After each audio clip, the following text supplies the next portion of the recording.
ఒకటో తరగతి పిల్లాన్ని పలకరించిన వాడి బాధ వాడుకుంది. నేను చదివేది ఎల్కేజీ, వీపు మీద 10 kg, సద్దన్నం ప్యాకేజీ, వాటర్ బాటిల్ లీకేజీ, నా గొడవ నాది, నన్ను ఏం చేయమంటావు అంటాడు.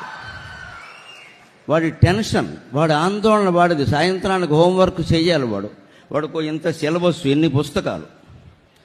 పోనీ వాడు 10వ తరగతికి వచ్చాక ఏమైనా సుఖంగా ఉంటాడంటే ఉండడు. అప్పుడు వాడిని ఇంటర్మీడియట్ పేరు మీద చంపేస్తారు. ఇంటర్మీడియట్లోనూ సుఖంగా ఉండడు. ఎంసెట్ పేరు మీద చంపేస్తారు. ఎంసెట్లోనూ సుఖంగా ఉండడు. తర్వాత మెడికల్ సీట్, ఇంజనీరింగ్ సీట్ పేరు మీద ఒత్తిడి చేసేస్తారు. అప్పుడు కూడా సుఖంగా ఉండడు. అందులో పెద్ద ర్యాంకులు రావడం కోసం ఒత్తిడి చేస్తారు. అది అయ్యాక కూడా సుఖంగా ఉండడు. మళ్ళీ ఉద్యోగం కోసం ఒత్తిడి పెరుగుతుంది. ఉద్యోగం వచ్చాక కూడా సుఖంగా ఉండడు. అప్పటికి సన్నాసికి 30 ఏళ్ళు వస్తే పిల్లనిచ్చేవాడు ఉండడు. అందుకని పెళ్లి లేక ఒత్తిడి. పెళ్ళి అయ్యాక ఎలాగూ సుఖంగా ఉండడు అనేది వేదిక మీద ఎవరిని అడిగినా చెప్తారు. ఆ విషయం అనుమానమే లేదు ఇక్కడ.